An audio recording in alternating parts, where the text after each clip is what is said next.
Welcome back, dear listener, and if this is your first time by the fire, welcome. You've arrived at the hearth of the nighttime historian, where the hour deepens, the city outside softens into stillness, and the long hush of evening opens the door to another world. These are the quiet hours between day and dream, when time bends and the past stirs again like embers in the grate.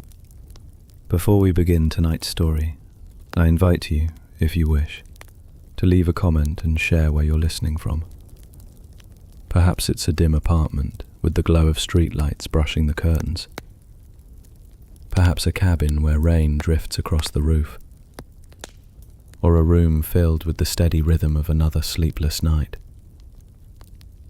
Wherever you are, it's a comfort, knowing these stories reach kindred souls scattered like candles across the dark. Tonight, our journey begins not in a kingdom or a battlefield, but in a republic. A republic that worshipped neither crown nor conquest, but gold. We go to Florence, the restless heart of Renaissance Italy, a city where the ringing of church bells mingled with the hammering of forges, where saints were painted in the faces of merchants, and where power wore silk instead of armor. We will walk its narrow streets, beneath the fluttering banners of guilds, past the scent of molten metal and incense, and through the murmured rivalries of a people who built cathedrals by day and conspiracies by night. In these streets lived a man of modest birth and quiet genius, one who would never sit on a throne, and yet come to rule a world built from numbers and trust. His name was Giovanni de Bicci de Medici, the banker, who would teach Florence to measure power not in swords or crowns, but in balance sheets and faith. This is not the tale of war, but of patience, of gold that moved faster than kings, and of ledgers that outlived empires. It is a story of faith turned arithmetic, and of one family's rise from the shadows of commerce to the light of legend. So now, draw your blanket closer. Let the hour settle around you like candlelight, and come with me into the city of gold and shadows, where Florence begins to dream, and from the quiet of a banker's desk, the Renaissance is about to awaken. The bells of Florence ring out like a heartbeat beneath the Tuscan sky, steady, confident, unending. Their sound moves over the red roofs and marble towers, over the forges and workshops, over the narrow bridges where merchants cross before dawn to greet another day of bargaining and blessings. In this city, the clang of iron mingles with the hum of prayers. The scent of heated bronze drifts with the incense of morning mass. Florence does not wake. It stirs, like a great animal that has never slept. It is the year 1400, or thereabouts. Europe trembles between darkness and discovery. Kingdoms wage wars they cannot afford. Popes and emperors wrestle for authority. And yet here, in this small republic cradled by the Arno, men have begun to dream that gold might be more powerful than God. The forges beat like drums of progress. The looms of the Silk Guild whisper in rhythm, and from every square rises the perfume of ambition. In Florence, power does not wear armor. It wears silk. It glides through arcades and courtyards, smiling behind veils, signing its decrees with graceful hands that have never held a sword. The Republic speaks of liberty, but liberty here is a commodity, weighed brokered, and exchanged by the men who keep its ledgers. The city's walls are its defence, but its true fortress is the counting house. There, behind closed shutters, scribes bend over their books by candlelight, ink glimmering like wet blood. Each district hums with its own devotion. The Wool Guild, the most powerful of all, rules the markets with quiet precision. The goldsmiths hammer their faith into chalices for the clergy and into jewellery for their mistresses. The painters grind lapis lazuli into the blue of heaven, selling salvation by the panel. Every craft, every sound, every scent belongs to the rhythm of creation, the ceaseless labour that turns faith into wealth, and wealth into beauty. Even the air shimmers with it. Florence is a furnace of desire disguised as virtue. And yet, beneath that perfection, the stones remember the voices of revolt. Just a few decades earlier, the cloth workers, the Ciompi, had risen in fury against their masters. Their cries echoed down these same streets, only to be silenced beneath the hooves of mercenaries. The rich returned to their counting tables. The poor returned to hunger.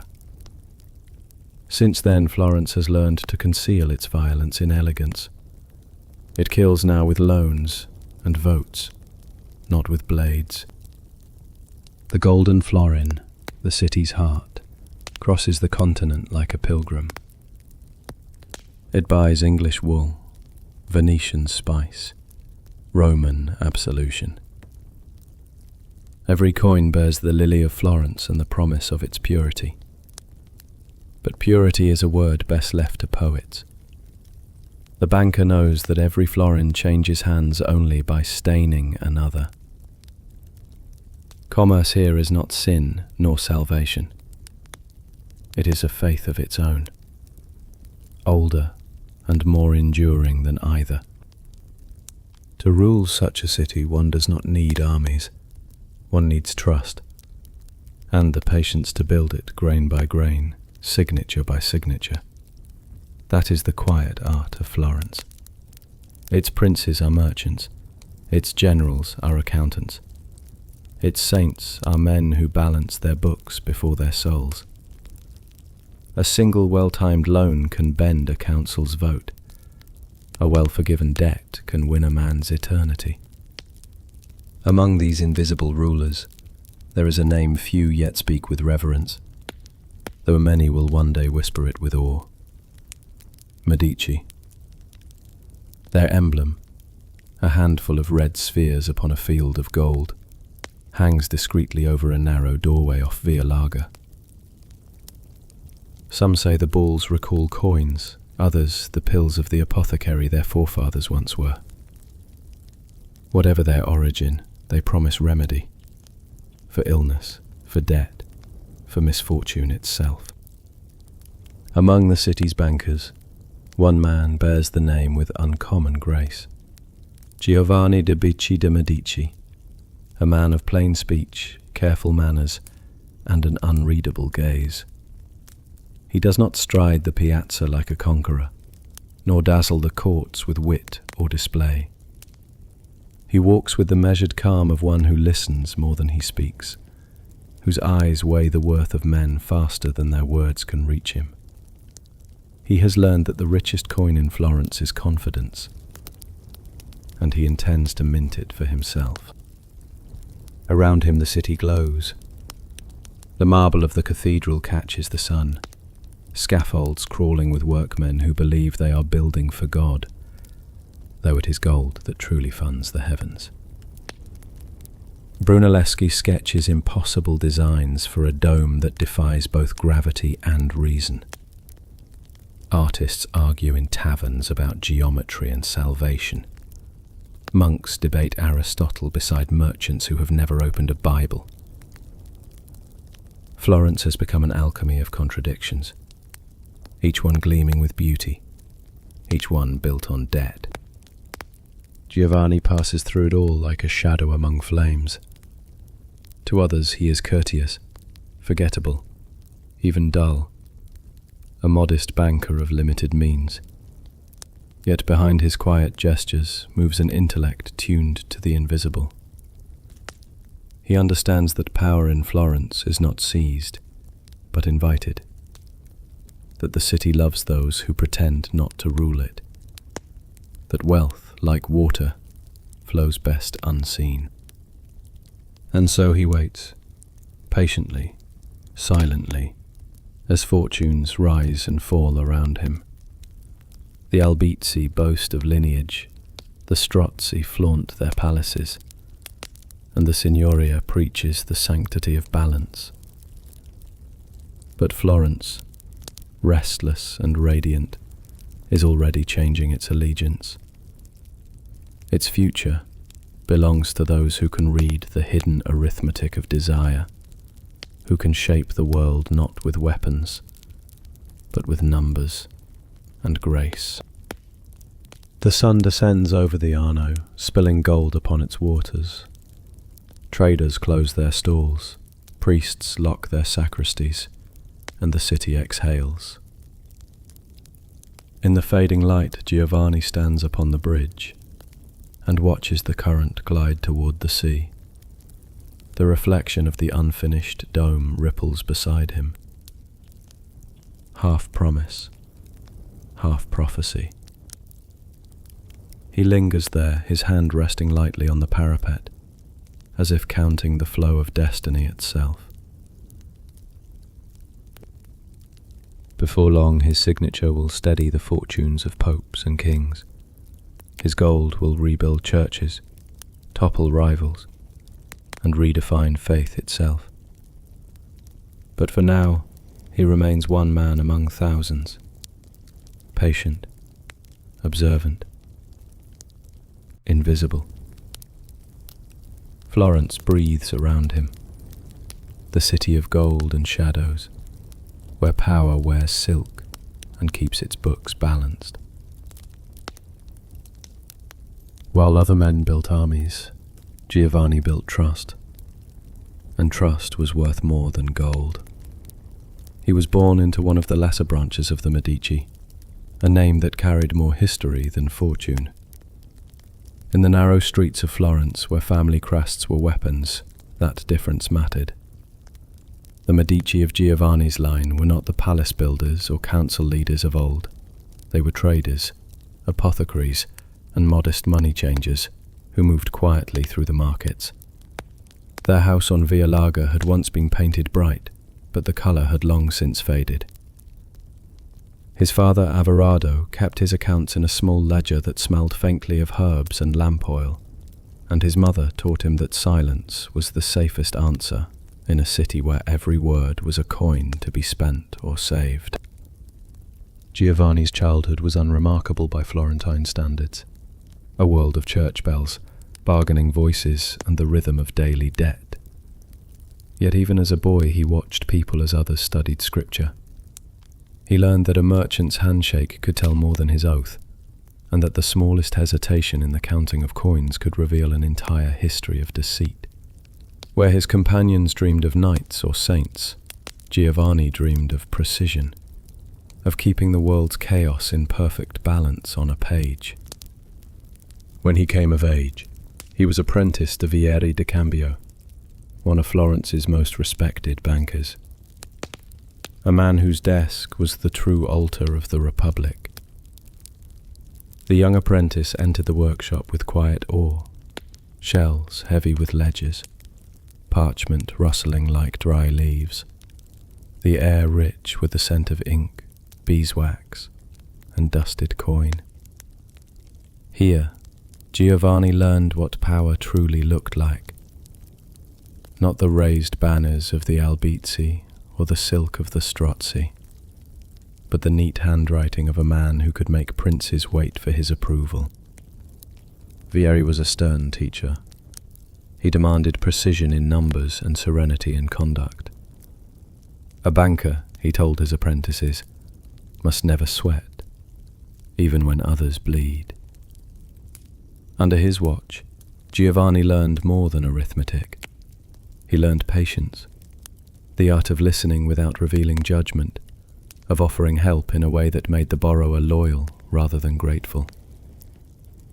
Every transaction was a study of character, every client a mirror of human frailty.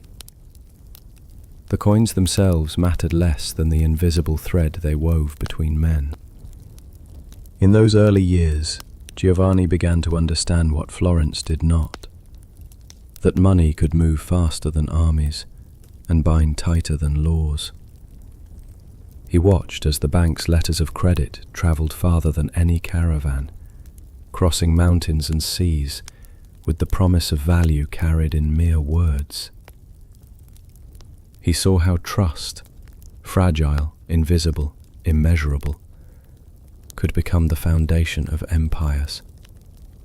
And he resolved that if ever fortune smiled upon him, he would build his own realm upon that same unseen substance. When the plague swept through the city once more, Giovanni survived. He returned to the counting house when others fled, keeping the books steady while chaos reigned. That small act of constancy did not go unnoticed. Vieri, impressed by his calm and precision, promoted him, then made him a partner. Yet Giovanni remained modest. He dressed simply, refused to gamble, and never dined in public halls. The other apprentices joked that he looked more like a monk than a merchant. In time, they would realize that was his strength. By 1397, Florence had changed again. The Republic's wealth flowed unevenly. The poor were restless, the great families suspicious of one another. Vieri's firm, long, prosperous, began to strain under debts and distant ventures. It was then that Giovanni made his quiet move. With a small sum of capital and the favour of a few loyal clients, he founded his own bank, Banco de Medici. No trumpets announced it, no banners declared its birth. It began as a single table in a rented shop near the Mercato Vecchio, where the city's noise seemed to hum like a heartbeat through the floorboards. He hired clerks he trusted, men of humble origin, careful and deliberate, and opened his books with the same discipline he applied to prayer. Giovanni's methods were simple but revolutionary. He refused to lend recklessly, avoided usury's excesses, and treated each deposit as a sacred pact. His ledgers were immaculate, each line drawn with near religious precision, each sum cross-checked against conscience as much as arithmetic. And slowly, steadily, confidence grew around him. In Florence, wealth often shouted. The Strozzi held banquets that spilled wine into the gutters. The Albizzi built towers to cast shadows over rivals. Giovanni, by contrast, seemed almost invisible. He walked through the piazza like a ghost of commerce, his clothes plain, his gestures modest. But behind that modesty was design. He understood that ostentation invited envy, and envy invited ruin. Florence adored success but despised those who displayed it too eagerly. The safest man in such a city was the one no one feared. Giovanni's clients were drawn from every stratum, artisans, abbots, and aristocrats alike. He lent to the wool merchants who clothed the poor, and to the condottieri who defended the Republic. He even extended discreet credit to his rivals' wives, knowing that favours owed in silence were the surest kind. His reputation spread like candlelight, quietly, steadily, illuminating without blinding. Each evening he would sit in his study with the shutters half closed, listening to the city's murmur, the ringing of coins, the laughter of apprentices, the chanting of monks. The ledger lay open before him like scripture, each number, Each note was a life intertwined with another. He did not see wealth as accumulation, but as balance, a pattern of give and return that, if kept in harmony, could preserve peace. There were those who mistook his reserve for weakness. They were the same men who boasted in public, who wagered fortunes on art or arms, and who fell swiftly when fortune turned. Giovanni weathered every change. His fortune was never spectacular, but it was steady, and in Florence, steadiness was more shocking than triumph. Through discipline and subtlety, he earned the trust of the guilds, the admiration of the Ares' old clients, and eventually the notice of Rome. But for now, Giovanni remained a man of the city, unassuming, precise, content to let his name rest beneath the noise of greater houses. He was building something few yet understood, a network of loyalty invisible to banners or swords. He believed that wealth was safest when unseen, and influence most durable when mistaken for kindness. That philosophy, patient and deliberate, would one day shape not only the fate of his family, but the destiny of Florence itself. In the stillness of his office, beneath the soft flicker of oil lamps, Giovanni sometimes paused over his accounts and thought of his father's modest trade. The apothecary's scales, the smell of herbs and coin. Perhaps, he mused, there was little difference between the two. Both dealt in balance, in the curing of imbalance. And he, in his own way, was curing the ailments of the city, its greed, its fear, its chaos, through order. He was not yet a ruler, nor even a man of renown, but his ledger was already a map of Florence's soul, its debts, its hopes, its hidden fears, all drawn in the careful hand of one who believed that precision was a form of mercy. His fortune would outlive him, and one day buy the loyalty of kings. In Florence, every handshake was a wager, and Giovanni never lost his bets. The city, for all its beauty, was a maze of rivalries. Every tower belonged to a faction, every chapel to a patron, every whisper to a family plotting in candlelight. Florence called itself a republic, yet no one truly ruled without the blessing or fear of its great houses. The Albizzi held the reins of government, proud, ancient, convinced that divine order placed them above the rest. The Strozzi, wealthy and cunning, matched them in arrogance, if not influence. And beyond those two pillars sprawled a dozen lesser names, each vying for scraps of dignity and power. From the Palazzo della Signoria, the Albizzi family extended their grip like a network of veins.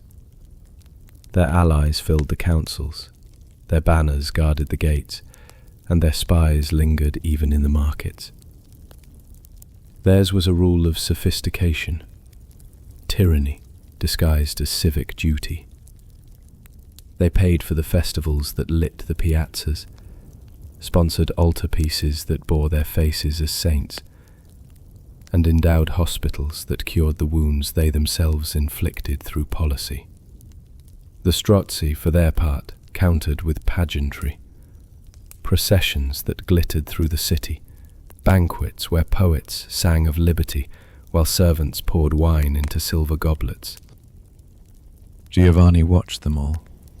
He saw how power in Florence was a dance without rhythm, one family rising as another stumbled, alliances forming and dissolving with the ease of smoke.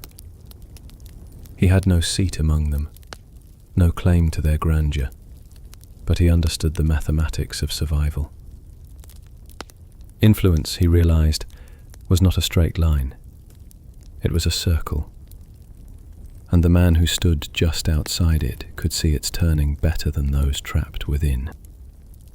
The scars of the Ciompi revolt still lay open beneath the city's surface. The uprising of the wool workers, that desperate cry of the voiceless, had terrified Florence's elite. For a brief, fevered summer, the poor had ruled, craftsmen, apprentices, and beggars marching through the piazza beneath makeshift banners, demanding wages and dignity. Their victory was short-lived. The armies of the guilds returned, their justice swift and merciless. Blood soaked the stones, and the city returned to order. But resentment does not die as easily as rebels. It lingers, whispering in alleys and workshops, waiting for new patrons and better chances. Giovanni remembered the stories well.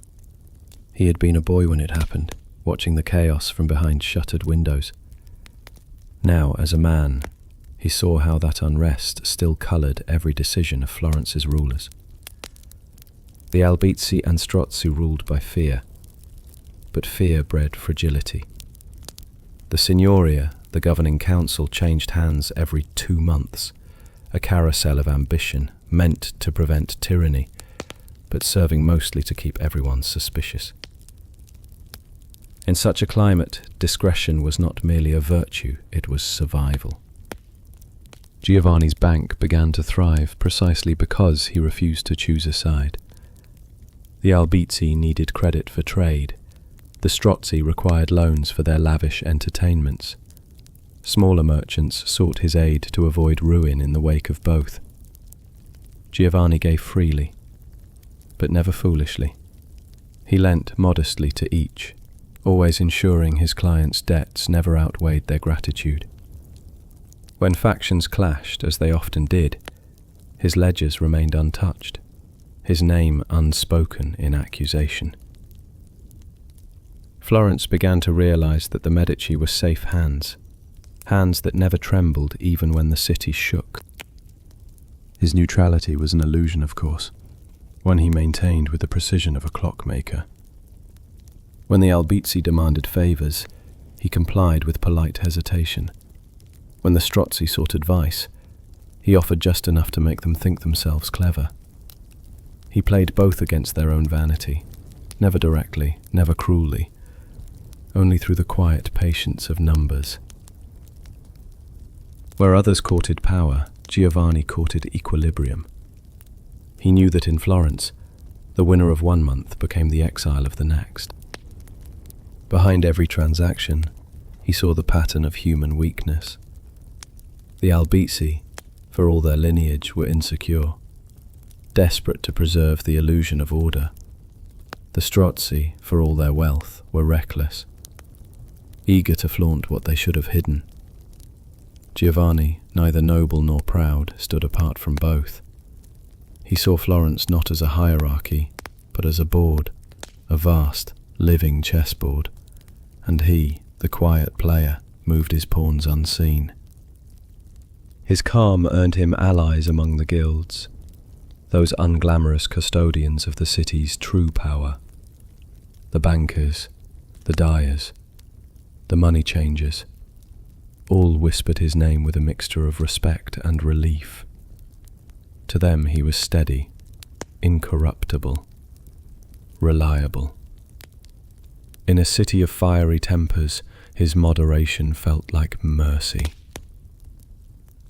And so, without declaring himself, Giovanni became the one man everyone could trust, the rarest and most valuable currency of all.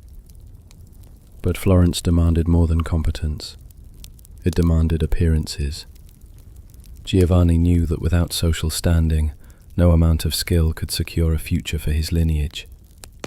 His modest origins marked him as suspect in the eyes of the patricians, who valued lineage over logic. It was then that he made the most calculated decision of his life, one not written in ledgers, but sealed in marriage. Piccarda Bueri was a woman of grace and quiet intellect, born to a family of noble repute but dwindling fortune. Her presence softened Giovanni's austerity. Her connections opened doors that gold alone could not. She moved with an ease he admired, speaking little but always to effect. Their union was practical, but not loveless. In her, Giovanni found both dignity and peace, a rare combination in Florence, where marriages were often as bloody as politics. Together, they began to shape a household that reflected Giovanni's philosophy, modest in display, generous in conduct, precise in reputation. Piccarda hosted small gatherings where art and theology intertwined, where friars debated poets under frescoed ceilings. She guided their servants with kindness, earned the affection of clients' wives, and turned their modest home into a sanctuary of restraint in a city addicted to spectacle. With her at his side, Giovanni's image began to shift. The Medici were no longer merely competent, they were respectable. The Albizzi noticed, so did the Strozzi. They began to see in Giovanni's quiet success a mirror of their own decline, a reflection too clear for comfort. For while they spent fortunes on displays of dominance, Giovanni gained power without seeming to seek it. He loaned, advised, and mediated disputes. He spoke in councils only when silence would have drawn attention.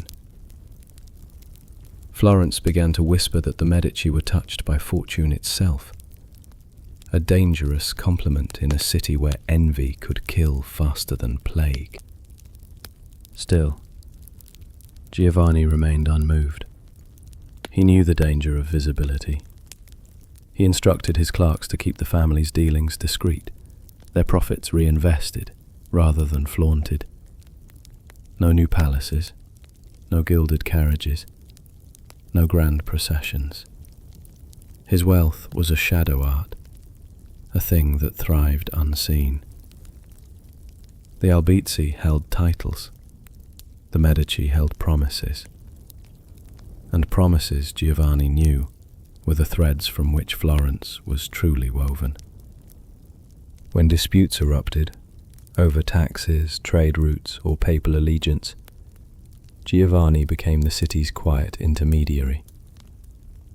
Both sides trusted him, each believing him sympathetic to their cause. In truth, he was loyal only to stability, and to the arithmetic of peace. He financed both factions, ensured neither could crush the other completely, and in doing so positioned himself as indispensable to all. It was an audacious neutrality, one that required perfect composure. At night, when Florence slept under its 1,000 lamps, Giovanni would pace the gallery of his modest home, the glow of oil light soft upon the ledges. He imagined the city as a single living organism, its streets as veins, its merchants as blood, its councils as a fickle, beating heart. To keep it alive, one must neither starve nor flood it, only regulate its flow. And so he worked not as a politician but as a physician, diagnosing and prescribing without ever claiming to heal.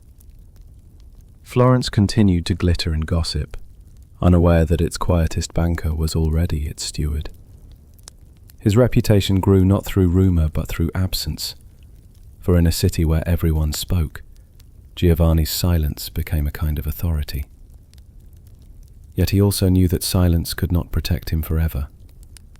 The game he played was delicate, and the pieces around him were beginning to move with sharper intent. For even invisible players draw envy when the game becomes too rich. In Rome, Giovanni discovered that salvation too had a market price. It began with a man named Baldassare Cossa, a figure half pirate, half priest. Born on the island of Ischia to a family of minor nobility, Cossa had spent his youth as a soldier and corsair, before finding his calling not in scripture, but in ambition. His education at Bologna had armed him with the language of law, and his service under the papal banner had taught him that the Church, like any kingdom, could be ruled through debt.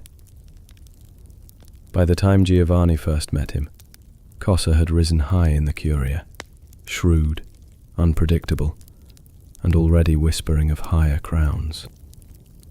Giovanni recognized something in him immediately, the dangerous magnetism of a man who would gamble everything if he believed the game was rigged in his favor. Florence had taught Giovanni patience, but Rome required nerve. Cossa offered both risk and reward, an alliance that could raise the Medici from provincial bankers to the guardians of Christendom's gold. The Church, fractured by schism, needed bankers as much as believers. Since the Great Schism of 1378, Europe had endured 2, sometimes 3, rival popes, each excommunicating the others, each claiming divine legitimacy. Faith was no longer a single flame, but a constellation of competing fires, and wherever confusion reigned, profit soon followed. Cossa, cunning and restless, sought to end the stalemate by sheer force of will. He would become Pope John the 23rd, though history would later call him anti-pope. To achieve that impossible ascent, he needed one thing more than soldiers or cardinals. He needed credit. Giovanni provided it. Quietly, discreetly, through a network of Florentine agents, he extended loans to Cossa and his supporters, funds for campaigns, bribes, and the lavish councils that declared legitimacy in marble halls. He did so with a careful detachment that was neither faith nor rebellion, but calculation. Florence had long understood that neutrality could be the most profitable form of devotion. When Cossa succeeded, crowned amid incense and controversy as John the 23rd, Giovanni's discretion was rewarded. The Medici Bank became the de facto treasurer of the papacy, entrusted with handling indulgence revenues, crusade tithes, and the sprawling accounts of the Holy See. For a Florentine merchant's son to command the coffers of Christendom was nothing short of miraculous. Yet Giovanni treated the miracle as he treated all things, as a matter of arithmetic. In the papal palaces, gold glimmered like sacrament. The corridors were lined with frescoes of saints gazing down upon the machinery of commerce, scribes tallying offerings, clerics weighing relics beside scales of silver, priests drafting indulgences with the same precision as contracts. Giovanni walked among them as if through a cathedral built for reason rather than revelation. The faith of Rome, he realized, was written not in gospels but in account books. He saw how indulgences, once rare dispensations, had become a steady trade. The promise of remission for sin could be purchased by nobles and peasants alike, its price adjusted by circumstance, its delivery guaranteed by seal and signature. The proceeds funded pilgrimages, wars, and marble. The business of salvation had never been so efficient. Giovanni did not judge, he calculated. Each transaction fed both heaven and Florence. To handle such sums required not only skill, but secrecy. The Medici established correspondence in Avignon, Venice, and Bruges, relaying funds through coded letters and trusted couriers. The church's treasury became a living web of balances, gold flowing from the faithful into the hands of the Florentines, then into the marble ribs of cathedrals, and back again, in tribute and blessing. It was a cycle both holy and human. Yet Rome was a city unlike any other. Its grandeur was tainted by ruin, its holiness corroded by power. Cardinals feasted while pilgrims starved at their gates. Processions wound through streets lined with beggars. Relics were bought and sold like jewels. The air smelled of incense and rot. Giovanni, walking its avenues, felt both awe and unease. He had always believed that order was a form of virtue, that balance itself might please God. But here, amid the contradictions of the eternal city, he began to wonder if the arithmetic of faith could ever truly be reconciled. His letters home to Piccardo were sparse but tender. He spoke little of Rome's corruption, only of its heat, its dust, and its music. She, ever perceptive, understood what he left unsaid. "Remember," she wrote once, "gold is a good servant, but a cruel master." He folded her letter into his ledger and kept it there for the rest of his life. Cossa's reign, like all excess, could not last. The Council of Constance in 1415 summoned him to answer charges of simony, immorality, and tyranny. He arrived in grandeur, but the mood of Europe had shifted. The princes who once borrowed his favour now condemned his ambition. When the council deposed him, declaring his papacy void, Giovanni acted swiftly. He ensured the papal accounts were secured, debts settled discreetly, and the Medici name preserved untainted. Where others saw scandal, he saw opportunity, the chance to serve whoever would next sit on Peter's throne. That new pope was Martin V, cautious, reform-minded, and deeply in need of financial order. Giovanni offered it. The Medici Bank remained indispensable. Through careful negotiation and humility, he restored the Church's trust, rebuilding what Cossa's recklessness had nearly destroyed. Rome, once again, trusted a Medici. But trust came with a price of its own. The Church demanded loans beyond reason. Wars in Naples and the East drained coffers faster than faith could refill them. Giovanni began to glimpse the moral labyrinth that lay beneath his success. Each indulgence sold meant another soul comforted, but also another conscience compromised. Each campaign funded promised glory, but delivered suffering. The ledgers of heaven and earth would never balance, and yet he, the banker, must keep trying. He attended Mass often, kneeling in the dim light of basilicas whose altars he himself had indirectly paid for. The sermons spoke of humility, of service, of divine providence. Yet as the priest raised the host, Giovanni's thoughts wandered to the numbers waiting on his desk. The papal accounts, the shipments of coin, the couriers on the road. The Eucharist and the florin had begun to blur in his mind, each a token of faith in a system greater than oneself. There were nights when the weight of it pressed upon him. Alone in his quarters near the Campo dei Fiori, he would light a single candle and open his ledger. The inked pages seemed alive, whispering of obligation and sin. He knew the names written there: bishops, merchants, widows, soldiers, each one tethered to him by invisible lines of debt. Could salvation be bought with such means?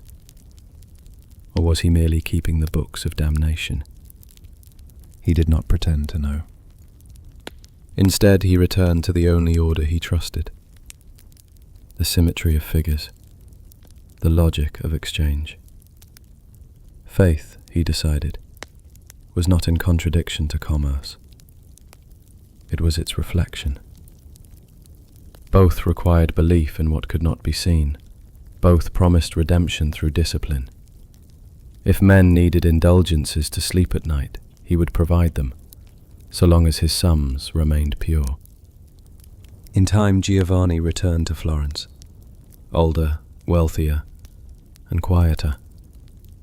Rome had enriched him, but had also unsettled him. The Medici Bank was now one of the most respected institutions in Christendom, yet he had seen too clearly the frailty of power. He had dealt with cardinals who lied as easily as they prayed, popes who traded eternity for comfort, and he had profited from them all. Still, he told no one of his doubts. To his clerks and clients he was the same serene master of figures. To Piccarda, he was the same husband, walking the gardens at dusk, speaking little but carrying the silence of Rome within him. When the church bells rang over Florence once more, he listened differently, hearing in their harmony both devotion and debt. He no longer believed that the world could be purified, only that it could be balanced. That, he thought, was enough, to keep the scales from tipping into chaos. He would leave heaven to priests and princes. His calling was here, in the realm of quiet arithmetic, where salvation was measured in trust, not grace. His faith would pass to his sons, but not his restraint. He taught his son that silence was safer than victory, and humility the finest disguise for power. By the time Giovanni returned from Rome, Florence seemed gentler, or perhaps it was he who had changed. The city's rhythms were familiar, the chatter of markets, the clang of workshops, the slow tolling of bells across the Arno. Yet beneath that familiarity stirred something new, a sense that the world was moving toward a future his generation could only prepare, not command. For Giovanni, that future had a name: Cosimo. His son was not born to wealth, at least not to the kind that dazzles the eye. Giovanni had built the Medici fortune carefully, layer by layer, and he guarded its growth with the same restraint that had shaped his life. In the evenings, when the ledgers were closed and the oil lamps burned low, father and son would sit together in quiet instruction. Giovanni did not teach through speeches or sermons. He taught by example, through pauses, through the weight of silence after a question, through the measured way he handled a coin before setting it down. Trust, he told Cosimo once, is the only wealth that multiplies when spent. The boy, solemn and observant, nodded. He had inherited his father's calm, though there was something keener behind his eyes, a curiosity unburdened by caution. Giovanni sensed it early and knew it must be guided, not broken. So he taught him discretion, when to speak and when to let others fill the silence with their own folly. He took him to meetings at the guild halls, let him listen as merchants argued over tariffs and exchange rates. Later, as they walked home through the narrow streets, Giovanni would ask, "What did you hear?" Cosimo learned to answer not with opinions, but with insights. Lessons drawn not from words, but from motives. At home, Piccarda shaped the other half of his education. Her composure, her subtlety, her devotion gave the household its soul. Under her care, the Medici residence became something rare in Florence, a place of serenity. While other families filled their halls with noise and rivalry, the Medici home breathed in rhythm with the city, yet seemed untouched by its fever. Servants moved quietly. The scent of rosemary and wax lingered in the air. The voices of guests never rose to argument. Giovanni wanted his sons to grow not amid splendor but balance, to see that greatness need not announce itself. When Cosimo reached manhood, Giovanni began to entrust him with more serious matters. The bank was thriving, its Roman ties secure, its reputation spotless. Branches had opened in Venice and Naples, each following the same principles: discipline, discretion, and faith in the unseen. Yet Giovanni's ambition was not for gold alone. He understood that wealth without virtue was a house built on sand. So he began to invest in something more enduring: the soul of Florence itself. He turned his attention to architecture. The city, radiant but restless, was entering a new age of beauty, and Giovanni saw in stone what he saw in ledgers: the promise of permanence through order. Among the artists and engineers who haunted Florence in those years, one stood apart: Filippo Brunelleschi. Recently returned from Rome, his mind was aflame with visions of geometry and grace. Most dismissed him as a dreamer. Giovanni, however, recognized the discipline beneath the madness. He began to support Brunelleschi's small projects, chapels, altars, modest commissions that allowed the architect to test the laws of proportion that would one day crown the city with its greatest dome. Cosimo watched closely, fascinated. He saw how his father's patronage was never loud, never advertised. When others built churches for glory, Giovanni built for function. Hospitals to tend the sick, cloisters to shelter the poor, workshops to employ idle hands. Each project bore the quiet mark of his philosophy, that charity, like commerce, was a form of investment, one that returned peace rather than profit. The citizens of Florence began to speak of the Medici not merely as bankers, but as benefactors. And Giovanni, who had once been invisible, found his humility transformed into legend. The Hospital of Santa Maria degli Angeli was one such work, a haven of order and light. Giovanni walked its halls often, the echo of his footsteps mingling with the murmurs of prayer. He donated funds for its maintenance, but asked for no inscription, no crest upon the walls. "The city remembers better," he told Cosimo, "when you do not remind it." The same principle guided his support for small chapels in San Lorenzo, where the Medici family would one day rest. Each stone laid was both devotion and strategy, moral capital, accruing interest in the minds of men. Through these acts he taught his sons that wealth, to endure, must appear selfless. Florence was quick to praise but quicker to envy. Generosity was the only armor that did not invite a dagger. Cosimo understood. He began to accompany his father to guild councils, to embassies, to quiet audiences with friars and scholars. He learned that diplomacy was not persuasion but patience. The art of allowing others to believe your will was theirs. At home, their evenings were quieter still. Giovanni would sometimes take Cosimo to the rooftop, where the city spread beneath them, a lattice of lanterns and arches, the great dome of the cathedral still unbuilt, its vast circle waiting to be crowned. "Florence," Giovanni said once, "is like a man forever promising greatness. One must have the courage to wait for him to keep his word." Cosimo nodded, the reflection of torchlight flickering in his eyes.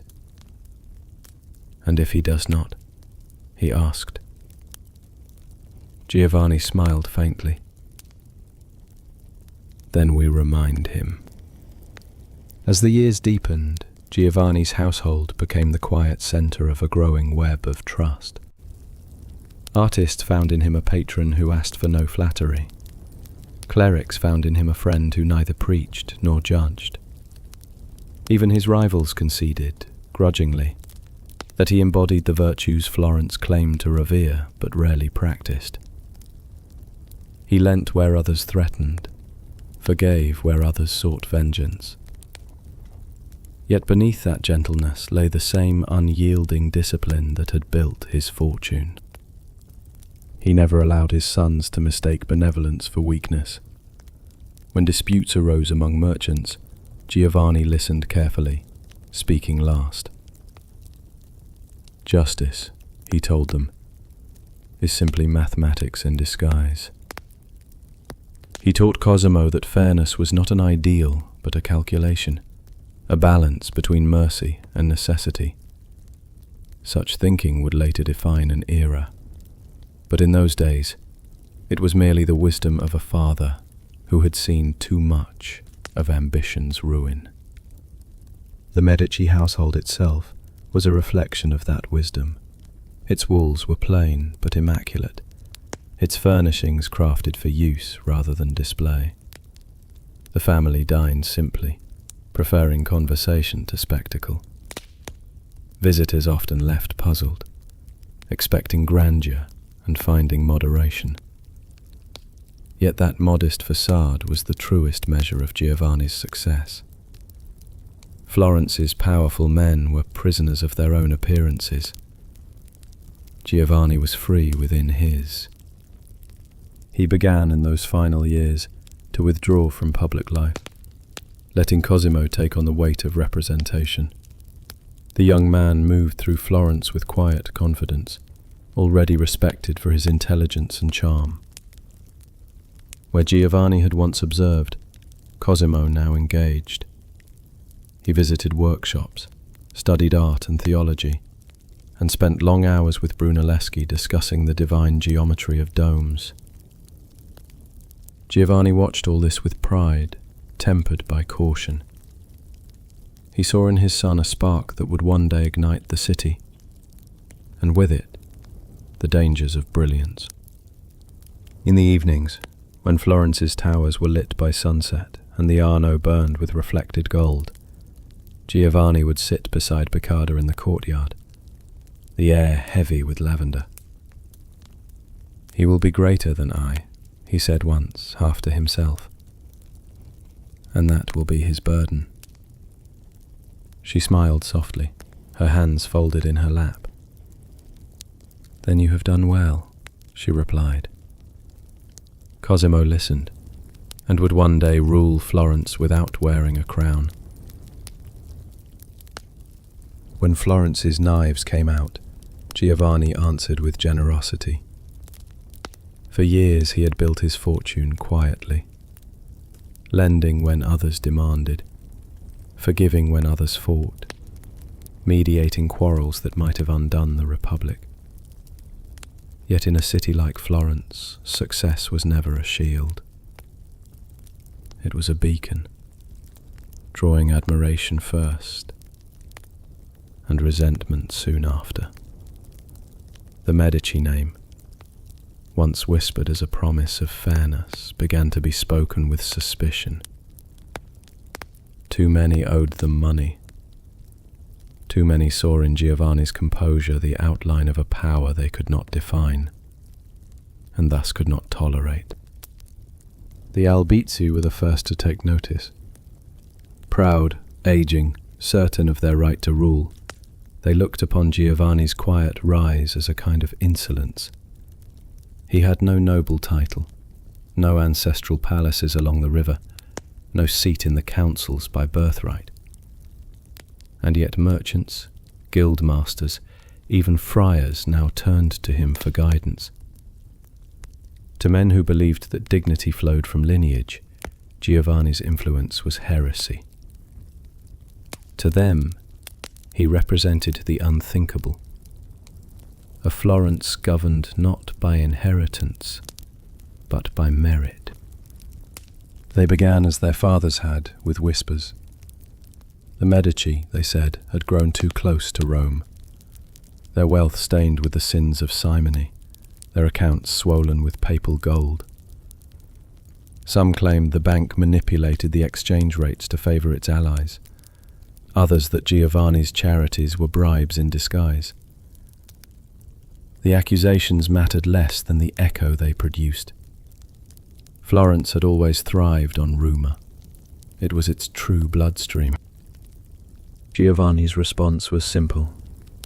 He did nothing. No speeches, no petitions, no counterattacks. To confront envy directly was to dignify it. Instead, he did what no enemy expected. He gave. He funded the repair of the city's bridges after a harsh winter flood. He financed a new orphanage in San Lorenzo. He endowed dowries for the daughters of ruined merchants. His gold flowed outward like balm over the wounds of Florence, and the city, fickle as always, began to wonder whether its own heart had grown smaller than his. But generosity, though it softens resentment, never erases it. The Albizzi, still dominant in the Signoria, struck through subtler means.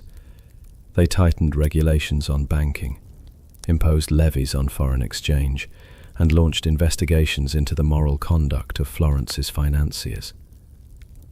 Officially, these were measures for the public good. In truth, they were veiled assaults on the Medici network. Giovanni, reading the intent between the lines, adjusted quietly. He shifted assets through trusted intermediaries, placed family members in minor civic posts, and reinforced alliances among the lesser guilds, the backbone of the city's working class. In the streets, the contrast between the houses grew starker. The Albizzi paraded in velvet and gold, their processions filling the piazza with trumpet and drum. The Medici walked humbly to Mass, their garments simple, their gestures restrained.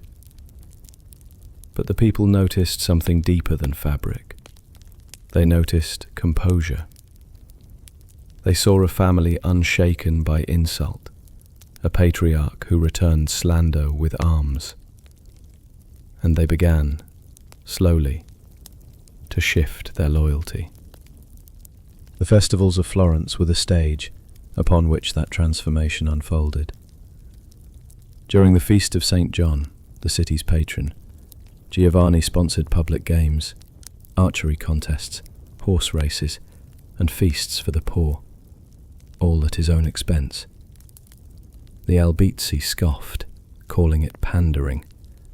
Yet when the torches lit the piazza and bread was handed freely to hungry families, even cynicism faltered. For the first time, the Medici name was cheered in public. It was the sound of power being rewritten, not declared, but recognized. Cosimo, now a man in his 30s, stood beside his father through it all. He had inherited Giovanni's patience, but tempered it with an instinct for diplomacy that exceeded his father's own.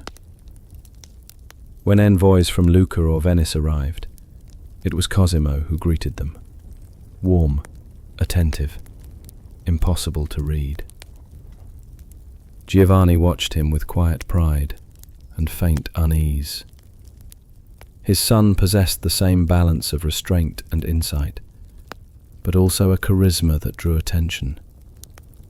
A dangerous gift in a city that punished brilliance as swiftly as it praised it. The political air thickened.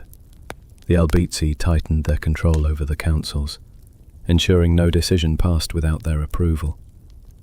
They imposed tariffs favouring their allies, obstructed Medici-backed merchants, and used their influence in the courts to undermine the bank's contracts. Yet the more they schemed, the more they revealed their fear. Giovanni's strategy remained the same: calm endurance. His fortune, dispersed across Europe, could weather any local storm. His reputation, built on decades of integrity, could not be easily dismantled. Still, he sensed the shift in the rhythm of the city. Florence had begun to divide itself once more, not in open revolt, but in whispers of allegiance. On one side, the proud, the Albizzi, the Strozzi, the Ricci, clinging to the old hierarchies. On the other, the patient, artisans, traders, guildsmen and younger scholars who dreamed of a freer republic.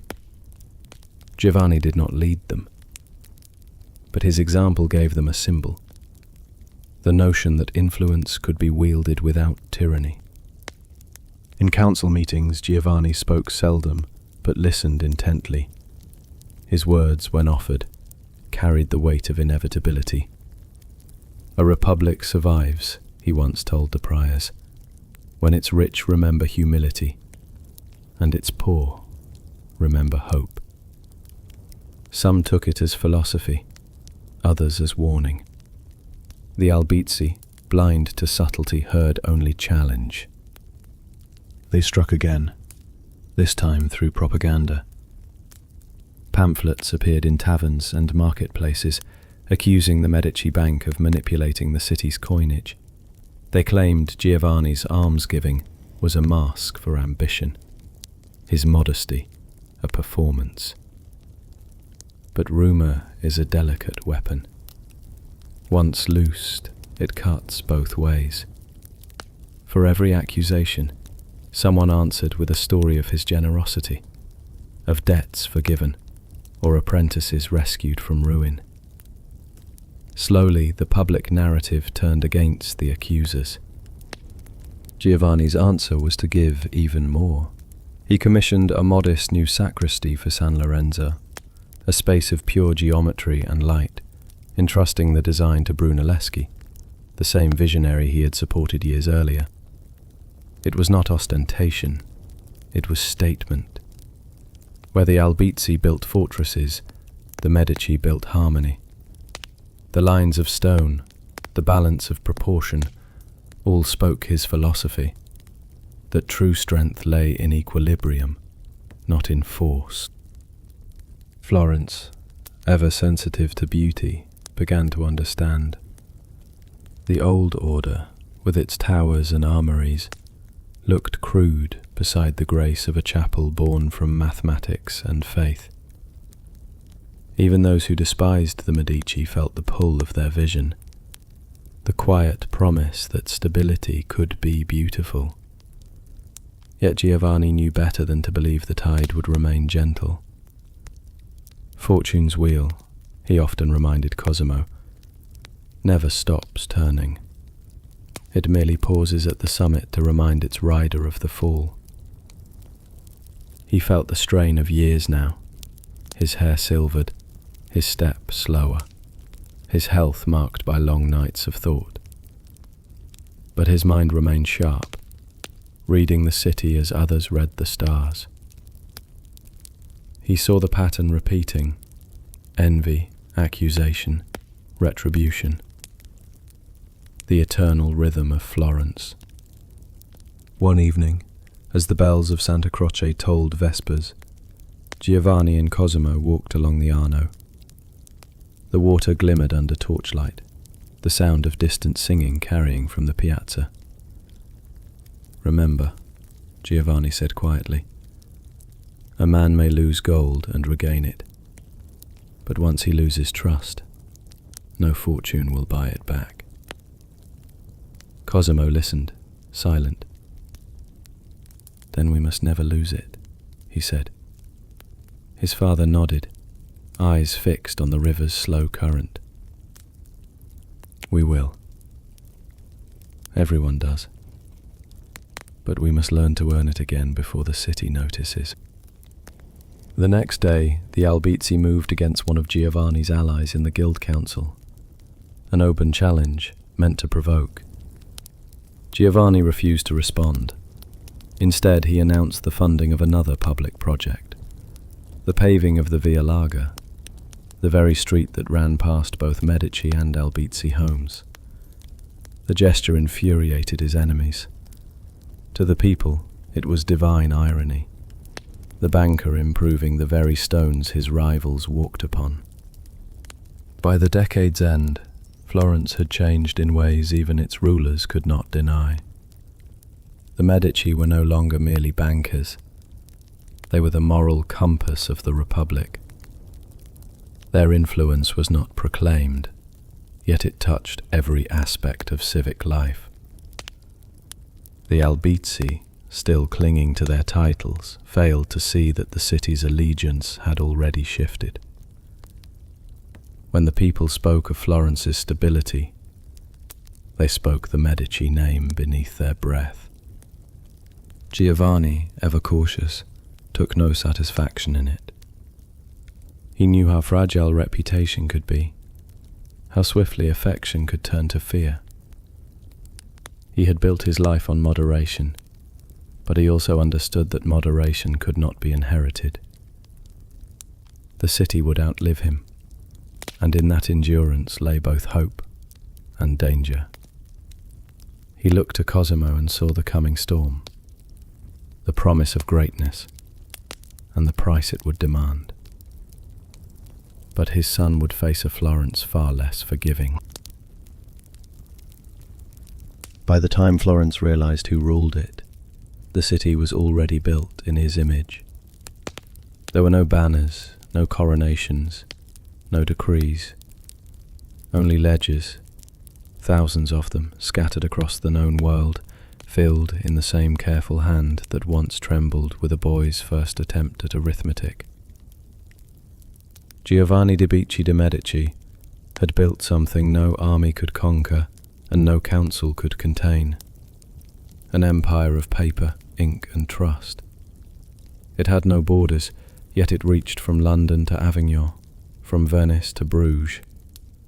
It had no capital, yet Florence beat as its heart. Within a single generation, the Medici Bank had become the unseen architecture of Europe's prosperity. Its letters of credit crossed mountains faster than caravans. Its agents carried promissory notes more powerful than royal seals. Kings owed it allegiance in silence. Merchants knelt to it in gratitude. The Medici were not merely bankers. They were the pulse beneath the continent's trade, the quiet breath between war and peace. From the counting houses of Florence, messengers rode daily with sealed packets bound for distant cities. One to Venice, bearing currency for merchants of the Levant. Another northward through the Alps to Bruges, where wool from England met spices from Alexandria. Each courier carried more than gold. He carried faith, the belief that a promise written in Florence would be honoured in a foreign land months later, in a currency he had never seen. That was the true miracle of Giovanni's creation, a network of invisible assurances binding a continent too fractured to trust itself. In London, Medici agents traded with the wool guilds of the English crown. In Avignon, they handled the finances of bishops and exiled courtiers.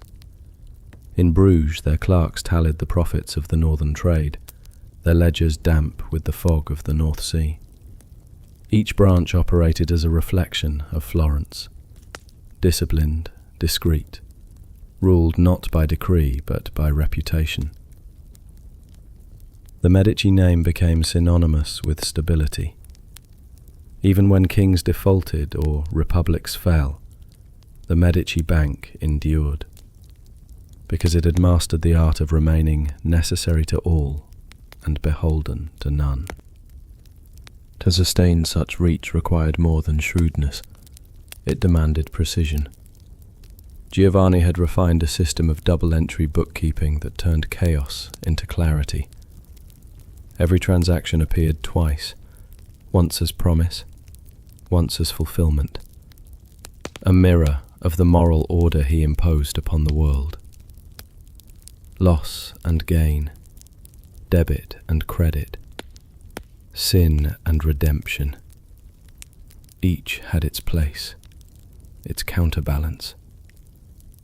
His clerks were trained to treat numbers as sacraments, their quills moving in silence across vellum while candles guttered low. No detail escaped their master's scrutiny. A smudged line could mean a fortune, a missing mark, a scandal. Messages moved through his network in cipher.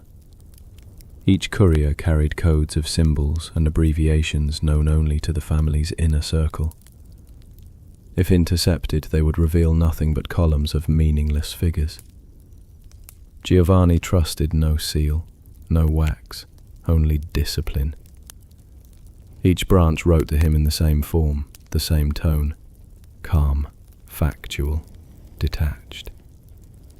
And through this ritual he transformed bookkeeping into something larger than commerce, an expression of order in a disordered world.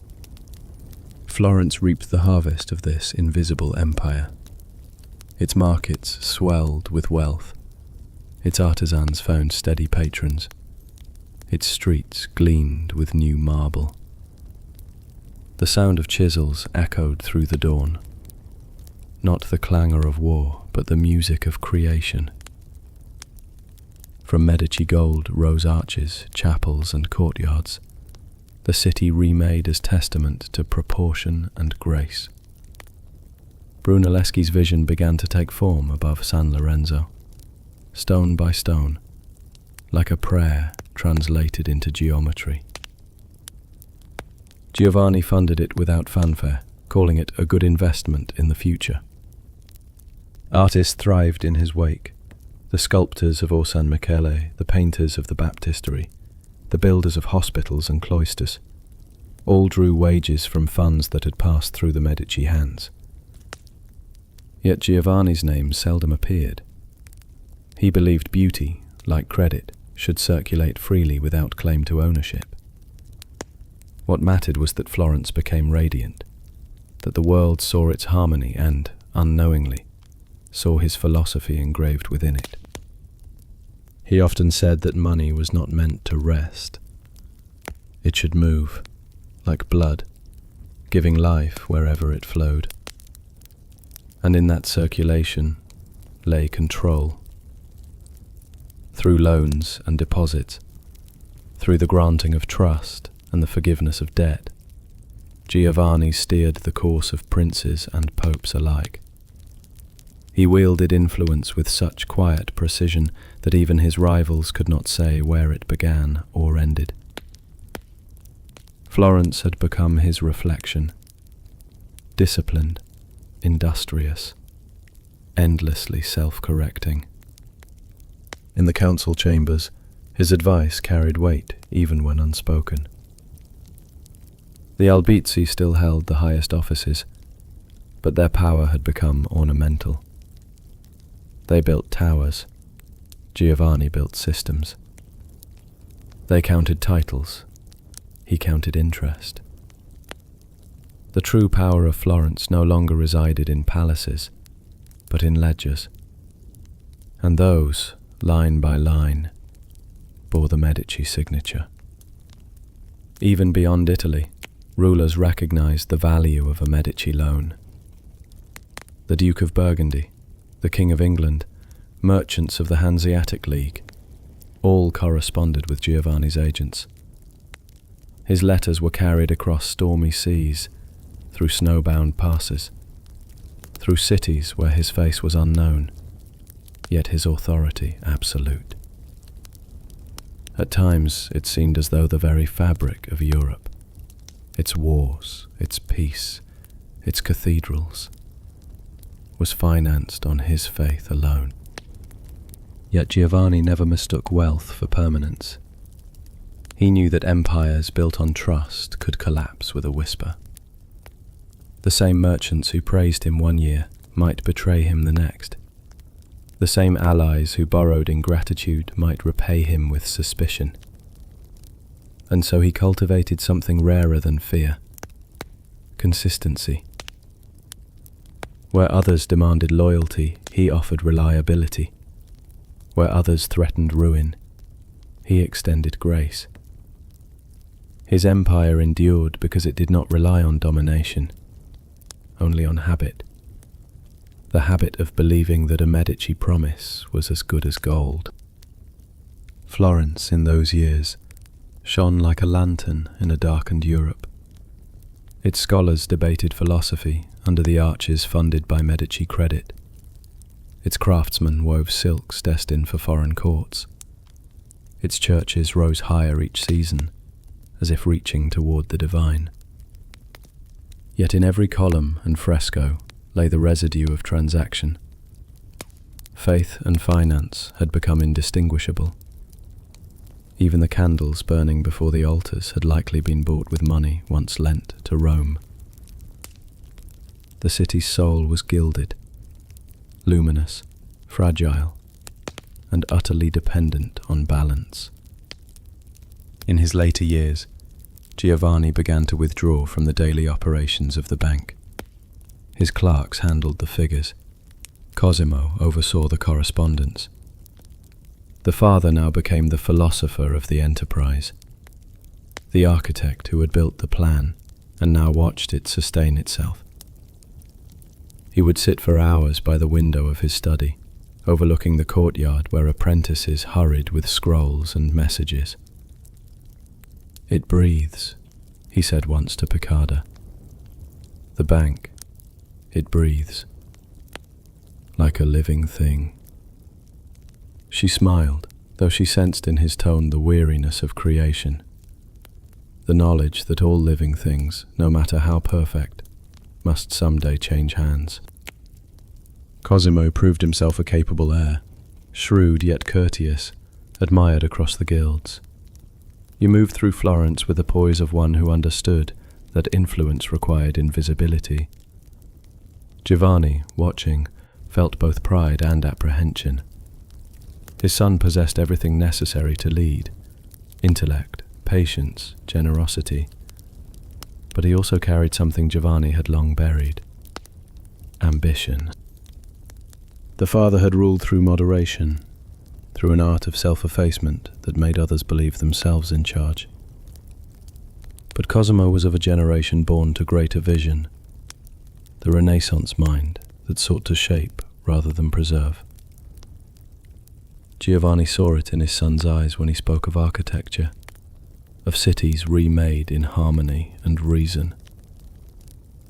He saw in him the dreamer that Florence itself had become.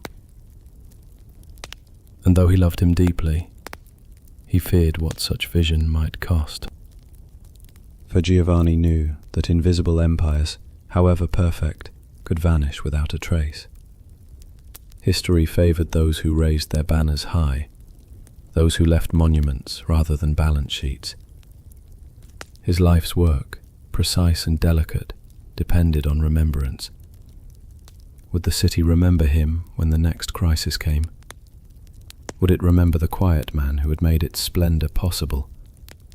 Or would it forget the foundation beneath the marble? He did not ask aloud. He continued his routines, his prayers, his careful review of the ledgers.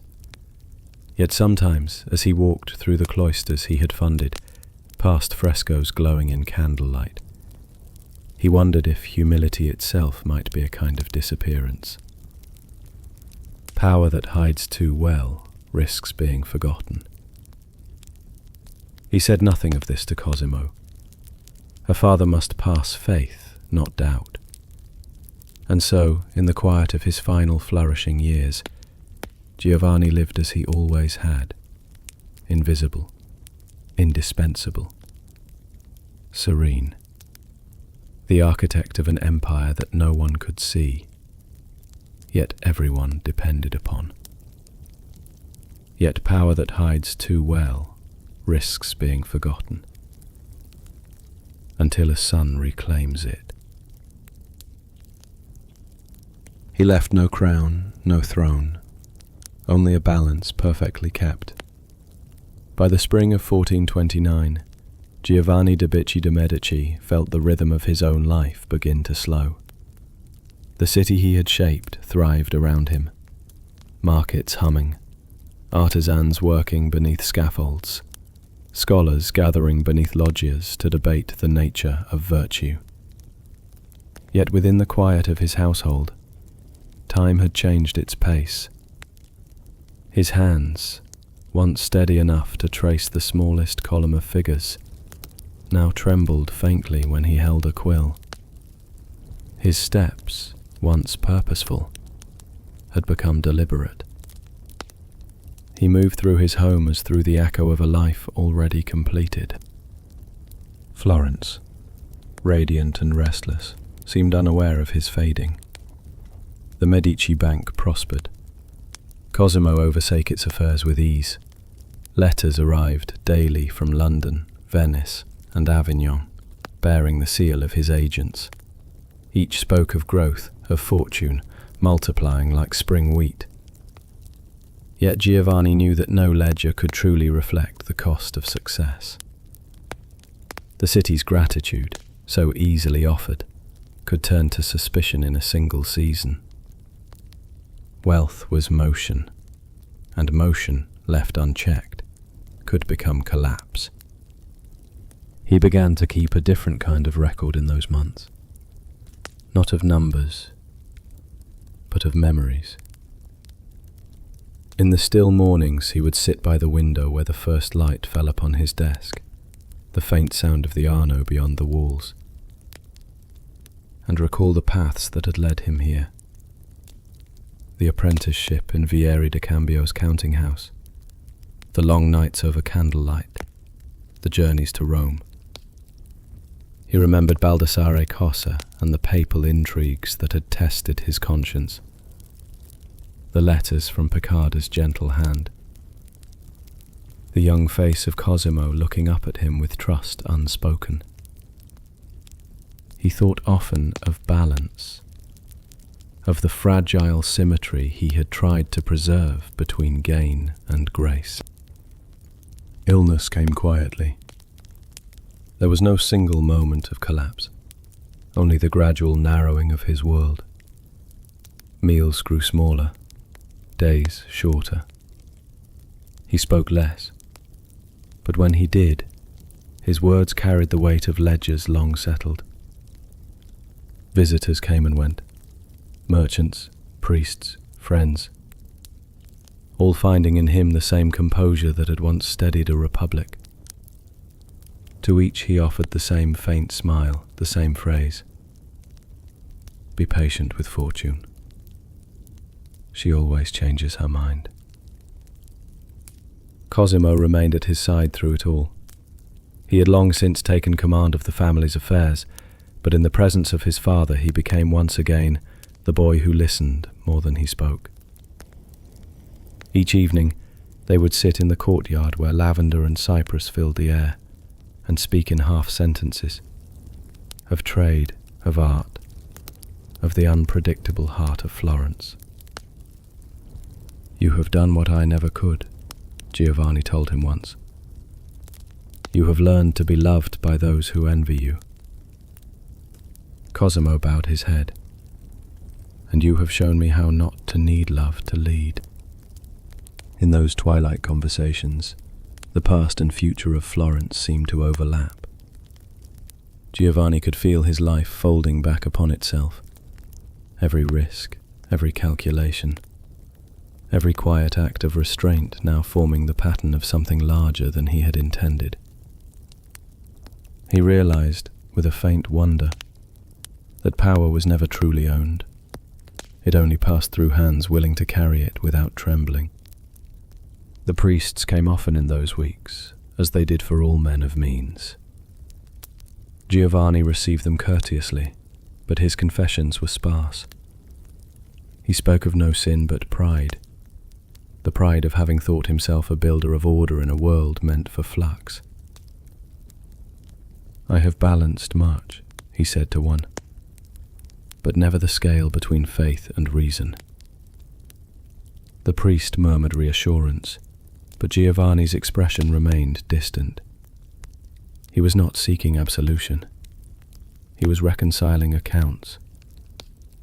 His God, he believed, understood arithmetic better than judgment. One afternoon, he asked Cosimo to bring him the family ledgers, the old ones, yellowed at the edges, their pages soft from decades of turning. Together they opened them on the table, the faint scent of ink and time rising between them. Giovanni traced his fingers along the columns, not reading, but remembering. "These," he whispered, are our true history. Not the churches, not the houses. These lines, they tell whether we deserved the life we built. Cosimo nodded, silent. Keep them clean, his father continued. Not perfect. Clean. The world does not reward saints. It rewards steadiness. He paused and smiled faintly. And when it changes, and it will, remember this: a Medici must never let fortune see him afraid. She is drawn to fear, like a hawk to flight. With that, Giovanni closed the ledger and handed it to his son. It was more than inheritance. It was the passing of a world. As his illness deepened, he withdrew from public life entirely. Letters continued to arrive, sealed in wax, bearing news from every corner of Europe. But he no longer opened them. He entrusted the codes and correspondence to Cosimo, dictating instructions in a slow, steady voice. "If you ever doubt a man's loyalty," he said, "look not at his words, but at his patience." Cosimo understood. He would one day follow that rule, through exile and triumph alike. In his final days, the city beyond his walls thrived in festival. Florence was celebrating a new trade alliance with Venice, the streets alive with banners and song. From his chamber, Giovanni could hear the distant laughter of crowds, the tolling of bells that once rang for his own successes. It comforted him to know that life continued in rhythm. Commerce, devotion, beauty. The same pulse he had served all his years. He died at dawn, without spectacle. Piccardo was gone before him. Cosimo sat by the bed holding his hand. The first light touched the shutters as the priest whispered the final prayer. Giovanni's breath came slow, measured, almost deliberate, as if he were balancing one last account before release. Then it ceased, and the silence that followed was not sorrowful but precise, as though the universe itself had paused to mark a line complete. Word spread quietly. There were no royal proclamations, no tolling of the great bells. The Medici household observed modest mourning, as Giovanni had wished. Yet the city felt his absence in ways no decree could express. Markets slowed. Merchants spoke softly. Even the guild councils adjourned early, as if instinctively acknowledging that something unseen, a principle, a pulse, had ceased. His funeral was simple. A procession wound through the narrow streets to San Lorenzo, where the chapel he had funded years before stood waiting in morning shadow. Citizens gathered at the windows to watch. Artisans, monks, merchants, even rivals, each touched in some way by his influence. The Albizzi sent representatives, polite but uneasy. They knew, as all of Florence did, that they were burying a man who had governed without ruling, commanded without orders, and left the Republic richer than he found it. The coffin, plain and unadorned, was carried by his clerks and servants, the same men whose livelihoods he had shaped with patience and fairness. Cosimo followed behind, head bowed, the weight of inheritance heavy in his stride. Within the church, the chants rose softly, echoing against the unfinished dome above. No crown rested upon the bier, no sceptre or seal. Only a small stack of papers lay beside him, ledgers closed, accounts complete. As the incense drifted upward, and the light through the windows shifted to gold, Cosimo felt the full measure of what his father had built. There was no empire carved in stone, no armies sworn in blood. And yet Florence itself bore his father's shape, its balance, its rhythm, its quiet dignity. It was an inheritance not of wealth, but of method, the art of control without possession. When the rites were done and the tomb sealed, the city returned to its pulse. Coins clinked in the markets once more, hammers rang against bronze, new debts were written. But beneath it all lingered an unseen stillness, a kind of pause between heartbeats. For those who listened closely, it was as though Florence itself took a breath in reverence, the breath of a city that had lost its unseen ruler. From the stillness of his tomb, a dynasty began to stir. From his father's coins would rise the dome of Florence, and the age of men who dreamed in marble. When Giovanni de Bicci was laid to rest, Florence exhaled, not in mourning, but in renewal. The quiet pulse he had kept steady for half a century began to quicken under new hands. Cosimo, his heir, returned from the funeral not as a grieving son, but as a man entrusted with the weight of continuity. The ledgers, the codes, the correspondences, all passed to him in silence. Yet what he inherited most was invisible. A philosophy, a discipline, a faith in order as sacred as any prayer.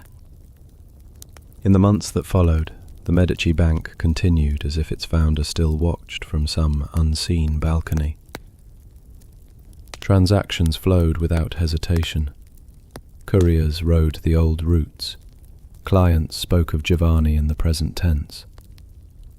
Cosimo ensured it so. He touched nothing hastily, altered nothing for pride. He moved through the halls with his father's same deliberate calm, yet those who met his gaze sensed a new energy behind it. A vision not of maintenance, but of creation. Florence, he believed, could be more than prosperous. It could be eternal. He understood the city as few did, its fears, its desires, its contradictions. He had watched the Albizzi wield authority through force, and watched his father command it through balance. Now, he would seek something rarer still. Harmony. For the first time in Florence's history, wealth and art, politics and philosophy began to move together, like instruments tuning to the same note. The dome was rising. Above the rooftops of the city, Filippo Brunelleschi's impossible structure began to take form. A vault of brick and air so vast that no one believed it could stand. Florence had lived for decades beneath the gaping wound of its unfinished cathedral, the empty circle of heaven unsealed. Now, with Medici gold behind it, that wound began to close.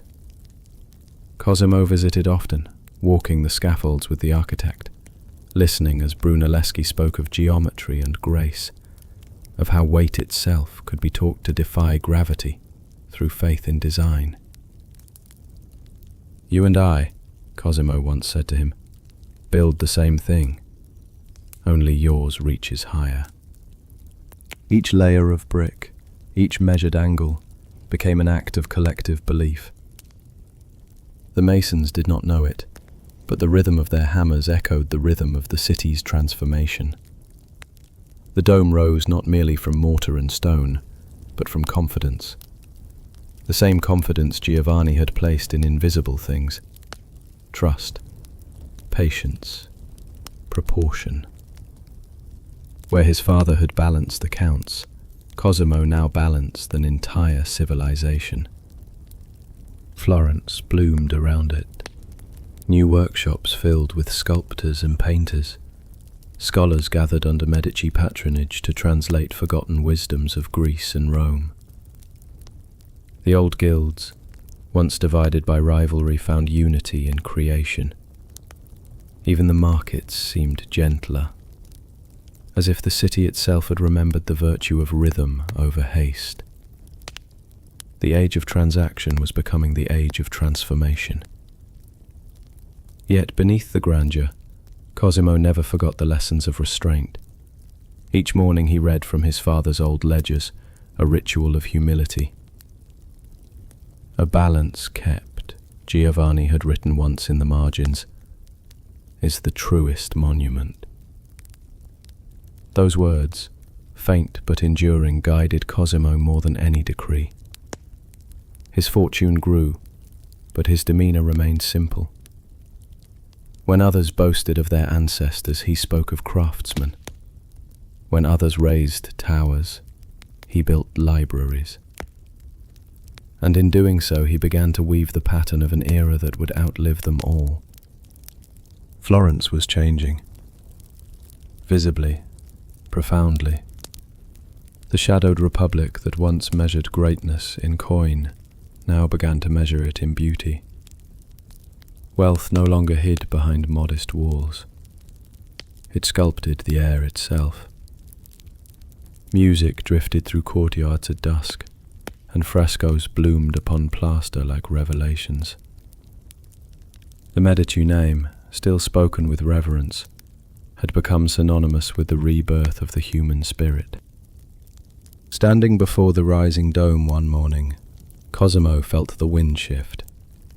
The cranes creaked, the city stirred, and he understood. Florence was no longer a city alone, but an idea. Its strength was not in walls or armies, but in the daring of those who believed harmony could be built. From Giovanni's measured hand had come the order that made it possible. From Cosimo's vision would come its soul. Next would come Cosimo, the first citizen of a republic that no longer knew it had a king.